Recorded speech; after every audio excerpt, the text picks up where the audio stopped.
On the Qinghai-Tibet Plateau, the roof of the world, there is a river known as the Heavenly River, the Yarlung Zangbo River. The entire water system is about 3,000 kilometers long and has a basin area of 935,000 square kilometers. It runs across China, India, and Bangladesh. The length of the river in China alone exceeds 2,000 kilometers, and the basin area is 240,000 square kilometers. About 140 billion cubic meters of water flows out of the country every year. But now, the Chinese government has announced that it will invest 1.2 trillion yuan to build 5 cascade hydropower stations in this section of the river to create one of the largest hydropower projects in the world. However, this grand plan quickly triggered a strong reaction from India. They are worried that these hydropower projects may be weaponized by China, weakening the water supply downstream and further exacerbating India's water pressure. Subsequently, some French media also stood on the Indian side and criticized China's construction for causing irreversible damage to the ecology of the basin. So the question is, why is India so sensitive about China building a hydropower station on the Yarlung Zangbo River? From China's perspective, what does this series of projects really mean? What far-reaching strategic considerations are hidden behind them? If you like our video content, please click to subscribe to my YouTube channel so that you can receive all our latest video content. Now, let's get into today's topic.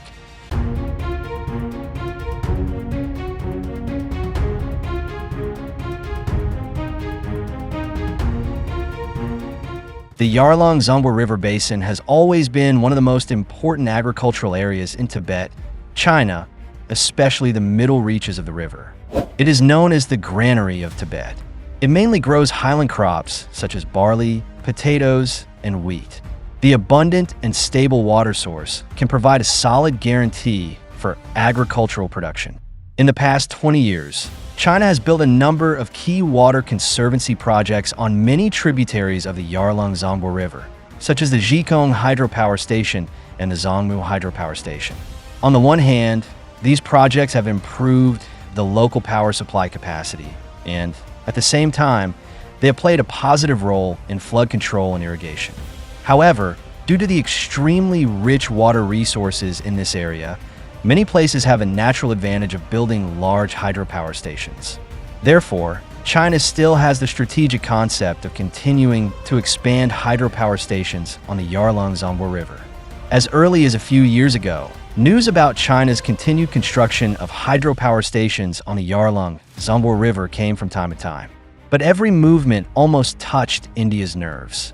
At that time, some India media frequently hyped up the so-called China water resource threat theory, claiming that China's construction of hydropower stations on the Yarlung Zangbo River would reduce the amount of water downstream, and even implied that China could control the water source at any time, posing a potential threat to downstream countries. But in fact, in the process of developing the water resources of the Yarlung Zangbo River, China has always attached great importance to the ecological protection of cross-border rivers. This is true both in the past and in the future. But now, China has begun to take a substantive step. On July 20th this year, a Chinese construction team quietly held a groundbreaking ceremony in Linji City, Tibet Autonomous Region. According to the plan, China will build 5 cascade hydropower stations in this basin, with a total investment of up to 1.2 trillion yuan, equivalent to about 170 billion US dollars. At present, the installed capacity of this hydropower project is expected to be between 60 million and 70 million kilowatts. Once completed, the annual power generation will be about 300 billion kilowatt hours. What does this number mean? It is almost enough to meet the annual electricity needs of 300 million people. According to the official plan, the construction period of this super hydropower station will take about 10 to 15 years. The goal is to achieve the first unit power generation in 2030 and full production in 2035. Whether in terms of investment amount, project scale, or technical content, this is definitely a world-class super project. But it is by no means an easy task to complete such a huge project. As far as I know, The river channel in the Big Bend area of the lower reaches of the Yarlung Zangbo River is particularly winding and almost makes a big U-shaped bend. From the map, the straight line distance is only a few dozen kilometers, but the actual route of the river is more than 200 kilometers long, and the flow rate of this section is relatively slow. In order to improve the efficiency of power generation, Chinese engineers plan to use the methods of cutting the bend and straightening and tunnel water diversion for development. This method is to dig an artificial channel at the bend of the river to straighten the original winding water flow route, thereby shortening the length of the river and increasing the drop and flow rate of the water flow. In this project, engineers will choose a good location at the neck of the U-shaped bend, open one or more tunnels, and divert the river water from the upstream directly to the lower terrain downstream. The water flow that originally needed to detour more than 200 kilometers now only needs dozens of kilometers to reach the downstream. The tunnel water diversion is actually a key step to match the straightening.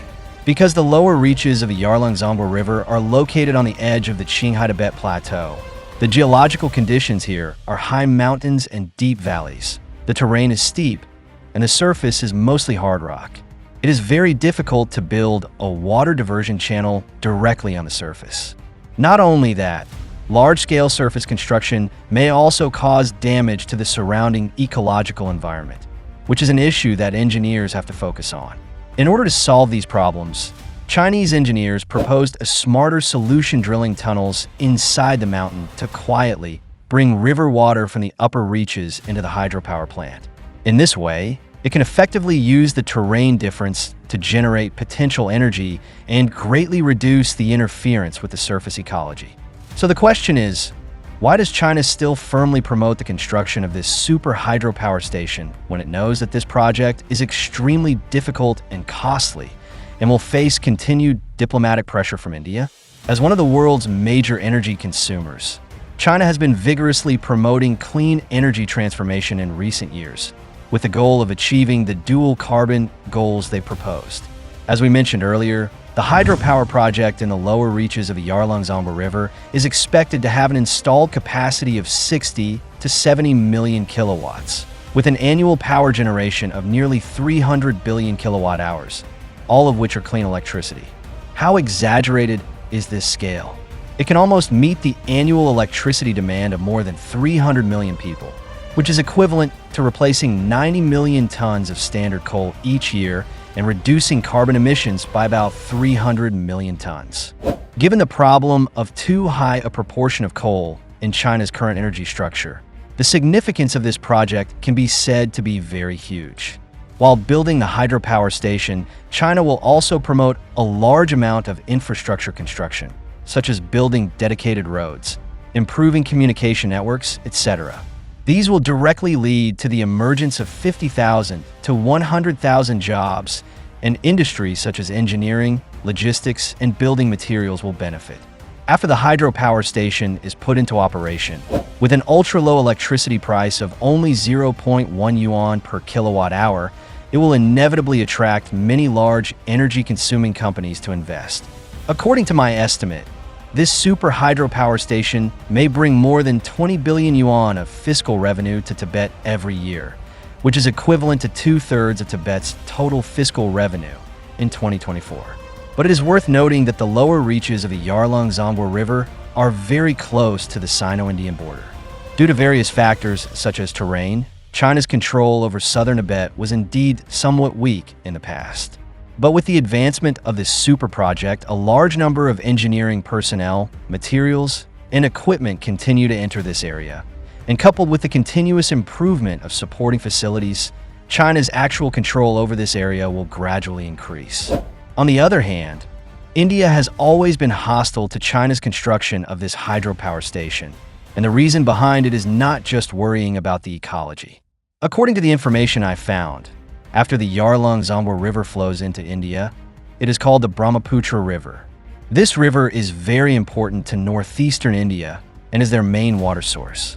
The living water of about 23 million people and the irrigation of 14 million mu of farmland are highly dependent on this river. Therefore, India has always been very sensitive to China's construction of hydropower stations on this river. They are worried that China's regulation of water flow through hydropower stations during the dry season may reduce the amount of water downstream, thereby affecting agricultural irrigation and living water for residents in northeastern India. In the rainy season, they're worried that China's increased water storage will cause floods and waterlogging disasters downstream. But in fact, China adopts the water diversion type hydropower station development model in this project. That is, most of the natural runoff is retained, and the water source will not be cut off as India thinks. Moreover, during the rainy season, this project can also play a role in regulating the peak of floods. In a sense, it can help India reduce the impact of floods. At this point, it is actually very interesting. India always blames China, but their own operations in cross-border water resource utilization are not clean at all.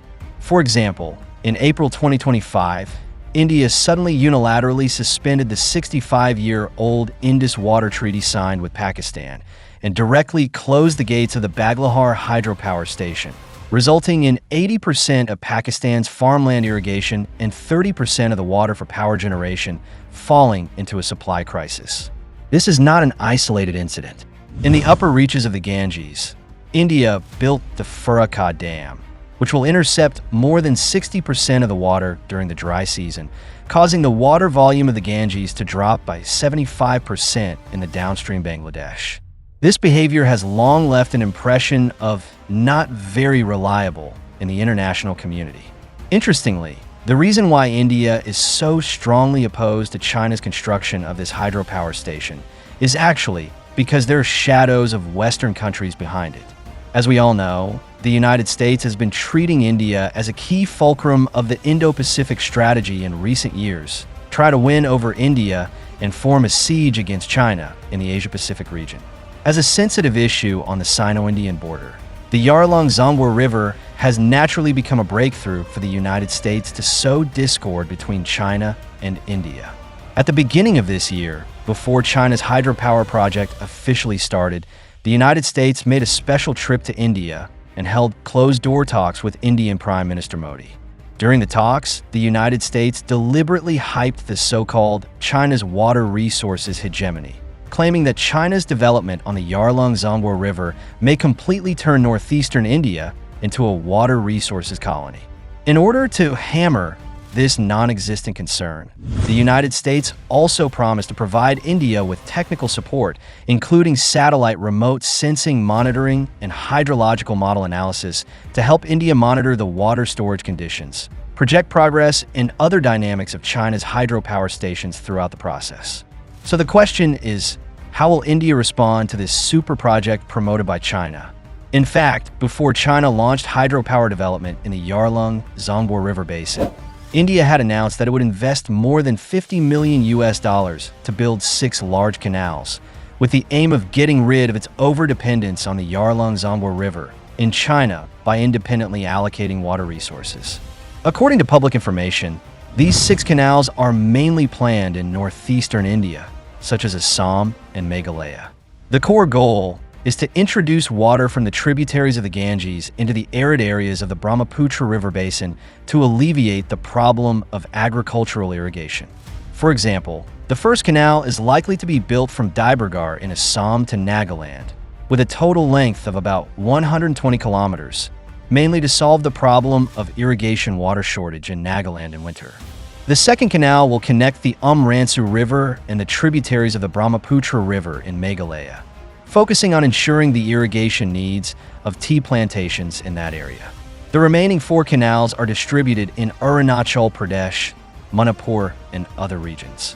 India plans to build a regional water resource allocation system by connecting small reservoirs and natural lakes in these areas.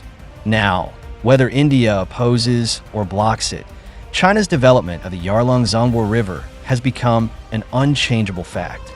However, in the context of the current Sino-US game, China has no need and no possibility to actively undermine its relationship with India, let alone damage India's core interests.